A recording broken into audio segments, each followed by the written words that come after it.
এই নির্বাচন শুধুমাত্র ফিক্সিংই নয়, এর ভেতরে আরও গভীর কিছু রয়েছে। দেবব্রত পাল কোনো চাপের মুখে কখনো নতি হই নাই। আমি সামনের দিকে চলা মানুষ, সকল প্রতিবন্ধকতা সম্পর্কে কিন্তু আমি জানতাম। বাংলাদেশ ক্রিকেট বোর্ডের আজকের এই নির্বাচনকে কেন্দ্র করে আপনারা প্রায় এক মাস যাবৎ এই নির্বাচন কর্মকাণ্ডের যাবতীয় পরিকল্পনা আপনারা দেখছেন। আমি আপনাদেরকে শুরুতেই বলেছিলাম যে আমি শেষ পর্যন্ত খেলব। আমি কিন্তু প্রথম দিনেই এই ঘোষণা দিয়েছিলাম। গতকালকেও আমি বলেছি, আজকে সকালেও আমি বলেছি যে আমি শেষ পর্যন্ত দেখব। সেই সঙ্গে আমি এটাও কিন্তু বলেছি, বারবার বলেছি, ক্যাটাগরি 1 এবং 2-এ যেভাবে নির্বাচন হয়েছে তা কখনোই গ্রহণযোগ্য নয়। নির্বাচন শুধুমাত্র নির্বাচনের দিন আপনারা যে ব্যালট পেপার দেখেন সেটা নির্বাচনের রায় কিন্তু নয়।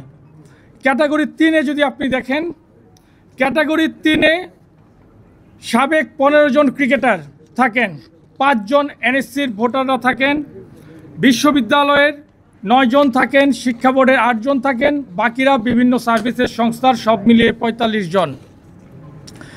আমি দীর্ঘকাল যাবৎ এই ক্রিকেটের সঙ্গে জড়িত একজন সংগঠক হিসেবে, দীর্ঘদিনের কাউন্সিলর হিসেবে আমি বাংলাদেশ ক্রিকেট বোর্ডের এই নির্বাচন প্রক্রিয়ার সঙ্গে দীর্ঘদিন জড়িত। আপনারা অনেকে প্রশ্ন করতে পারেন, আপনি কেন তাহলে শেষ পর্যন্ত থাকলেন, আপনি আগে কেন বর্জনের ঘোষণা দিলেন না? আমি এই নির্বাচনকে কেন্দ্র করে বাংলাদেশ ক্রিকেট বোর্ডের সম্মানিত সভাপতির সঙ্গে অনেকবার আমি কথা বলেছি। একটি শুধু বারবার বলেছি যে নির্বাচন যেন নিরপেক্ষ হয়।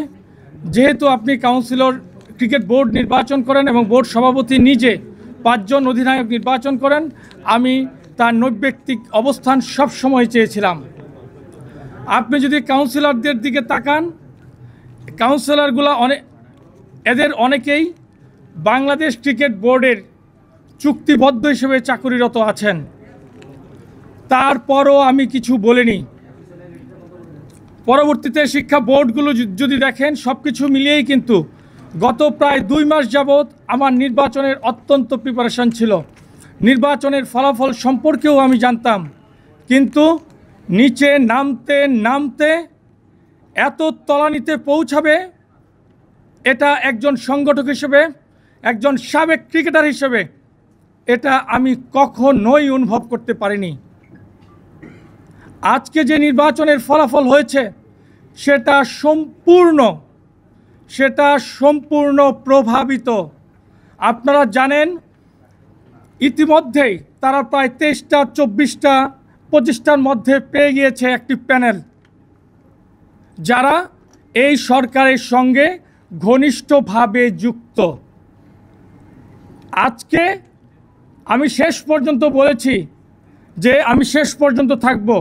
আমি এই রেজাল্টের পরেও নির্বাচনের যে কপি থাকে সেখানেও আমি সাইন করেছি। আমি একটি জায়গায় ব্যত্যয় করিনি।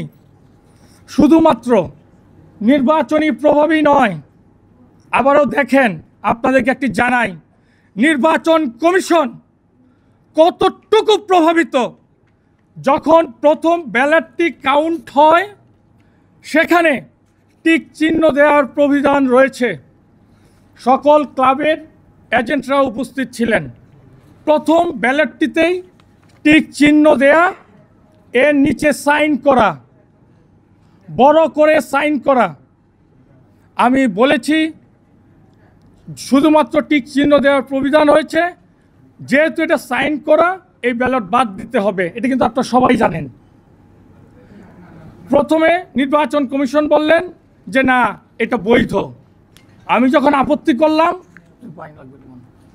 আমি আপত্তির পর তারা বলতেছে এটা আপত্তি ভোট হিসেবে রাখা হলো, পরবর্তীতে আসে আপত্তি ভোট নয়। এটা আপনাকে এখনই সিদ্ধান্ত নিতে হবে যে আপনি এটা কি করবেন।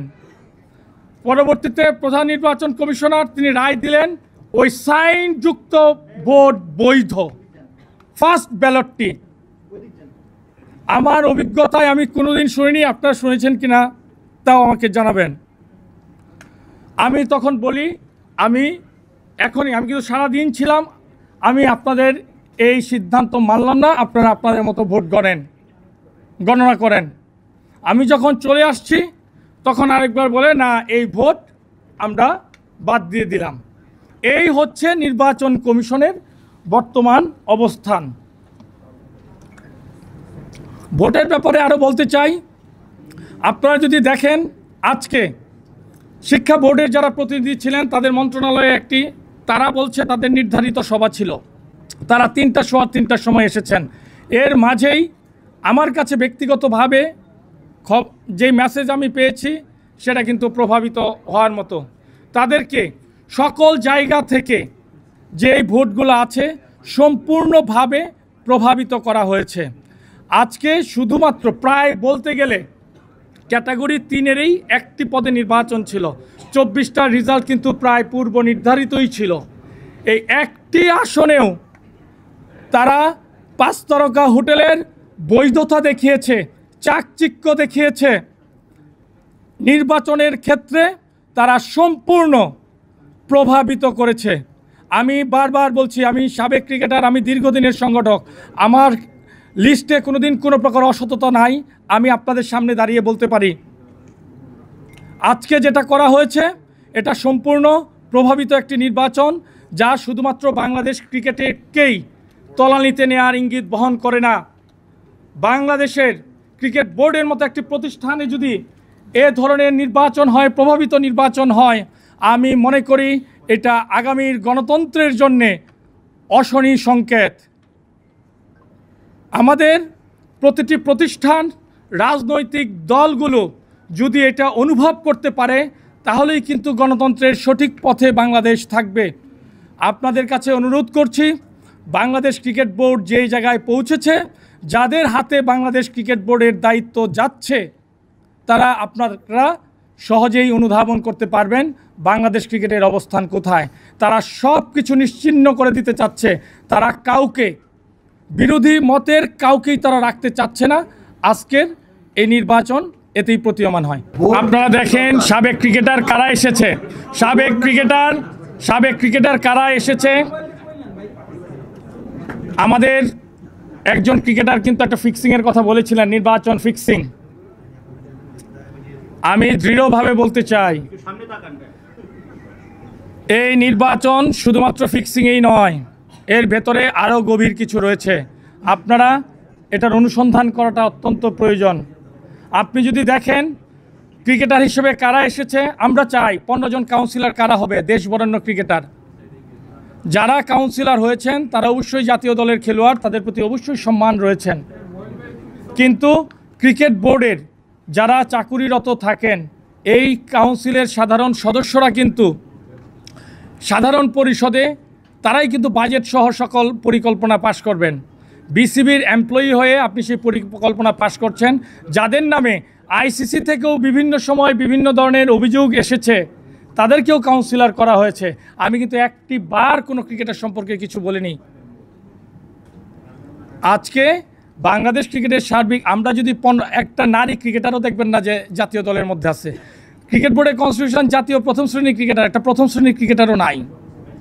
যেই লিস্টটা করা হয়েছে এটা খুব সুপরিকল্পিতভাবেই এই লিস্টগুলো করা হয়েছে। কাজেই আপনারা জিনিসগুলো, এটা শুধু ক্রিকেট বোর্ডের ক্ষেত্রে। এনএসসির কাউন্সিলর কারা আপনারা জানেন। এনএসসির কাউন্সিলর আজকে সারাদিন নির্বাচন অত্যন্ত সুন্দরভাবে উপভোগ করেছেন। শিক্ষা বোর্ডের কাউন্সিলররা 3টার দিকে তারা ভোট দিতে এসেছেন। আমরা অনেক কিছুই বুঝি, আপনারাও অনেক কিছু বোঝেন। আপনি যেটা বলেছেন, এই নির্বাচন প্রক্রিয়ার সঙ্গে ক্রিয়ার সর্বোচ্চ ব্যক্তি জড়িত। তিনি বিভিন্ন সময় মিটিং করছেন, তিনি স্টেটমেন্টও দিচ্ছেন। কাজেই বাংলাদেশ ক্রিকেট বোর্ডের অবস্থানটা কোথায়, কোন দিকে যাচ্ছে সেটা আপনারা বিবেচনা করবেন। আমি যদি এখন নির্বাচন বর্জনের কথা বলি, আমি কিন্তু সব সময় বলছি, আমি সব সময় বলেছি, আমি শেষ পর্যন্ত থাকব। প্রতিটা সময় আপনাদেরকে বলেছি, আমি সকল প্রতিবন্ধকতা সম্পর্কে কিন্তু আমি জানতাম, কিন্তু আমি চেয়েছি যে শেষ পর্যন্ত থাকি, ক্রিকেট বোর্ডের আসল চেহারাগুলো সবাই দেখুক। আজকে সারা জাতি ক্রিকেট বোর্ডে কি হয়েছে, গত ক্যাটাগরি 1-2 সম্পর্কেও আমি প্রতিবাদ মুখর ছিলাম। 3 একজন মাত্র ডিরেক্টর হইতো, ক্যাটাগরি 1-এ 10 জন, 2-এ 12 জন, এনএসসি থেকে 2 জন, 24 জন, ক্যাটাগরি 1-এর রেজাল্টটাও তারা এভাবে নির্বাচনটা অনুষ্ঠিত করলেন। কাজেই নির্বাচন তো অবশ্যই কোনো খারাপ জিনিস তো গ্রহণ করার উপায় থাকে না, ডেফিনেটলি বর্জনই করতে হয়। না না, এটা আপনারা অনুসন্ধান করেন, আপনাদেরও কিছু দায় আছে, আপনারা অনুসন্ধান করেন, আপনারা জানবেন আপনাদের অনুসন্ধান আরও হয়তো গভীর কিছু দিবে। আমি দেবব্রত পাল কোনো চাপের মুখে কখনো নতি হই নাই। আমি সামনের দিকে চলা মানুষ, আমি প্রগতির পথে সামনের দিকেই আমি যাব।